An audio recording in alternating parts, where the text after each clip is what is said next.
le mal reste le mal. Ce n'est pas en le célébrant à travers d'insensés numéros d'esbroufs sur la toile farcie de pensées et d'actes de défiance qu'il se transformerait en un bien. Quand on a mal agi, il faut en faire amende honorable et garder le profil bas.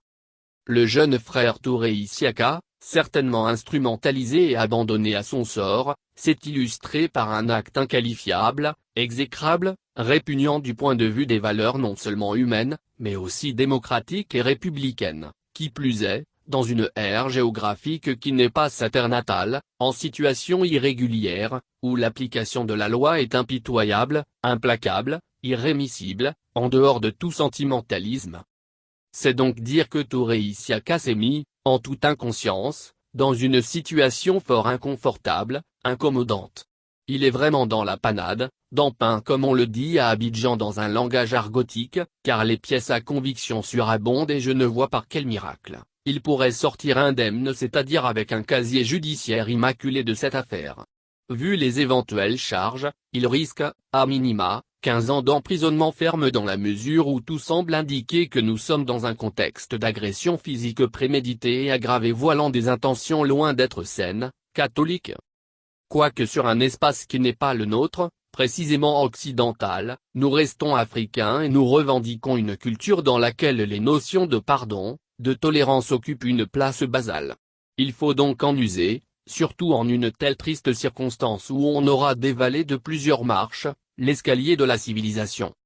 Étant donné que l'infortuné, le prévenu se réclame du RDRRHDP, je conseille, par conséquent, aux responsables et militants de ce rassemblement politique présent sur le territoire français, d'approcher humblement les amis de la victime, Ibra Soumaoro, à qui je souhaite prompt rétablissement, que sont Souley de Paris, Karamoko Mohamed Lamine, amiral blindé, le général Ahmed Konaté, le commandant Zulu de Bogota, Loseni Kibafori Diomandé, Éléonore Kwame, Douombia Zouzou sort au point. Qui restent vos frères malgré les divergences et incompréhensions idéologico-politiques, en vue de leur présenter des excuses sincères pour l'incident malheureusement survenu.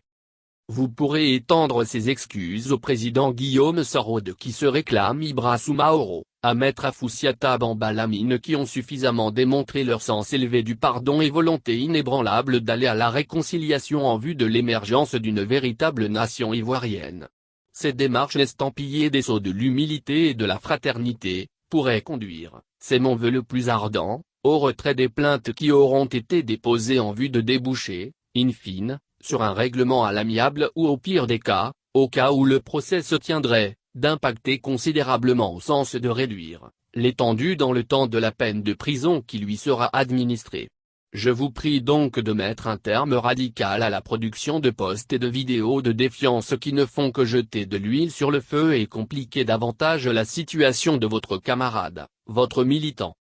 Cela aurait certainement marché en Côte d'Ivoire, influencé les décisions des juges, au cas où l'individu aurait été mis aux arrêts, éventualité dont je doute fort de la survenue, vu l'état lamentable dans lequel se trouvent les droits de l'homme, les valeurs démocratiques et républicaines dans notre pays, mais pas en France qui est un pays insécablement attaché aux droits de l'homme.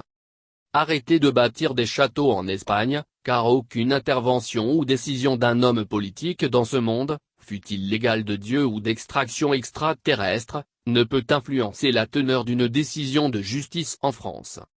Il n'y a que la voie du pardon et d'un éventuel règlement à l'amiable qui soit, en ce moment, exploitable, encore qu'il faudra faire face aux plaintes de violence sur agent assermenté dans l'exercice de sa fonction et celles que se propose de déposer auprès des autorités judiciaires l'organisme employeur d'Ibrahima Soumaoro qui me paraissent difficilement négociables.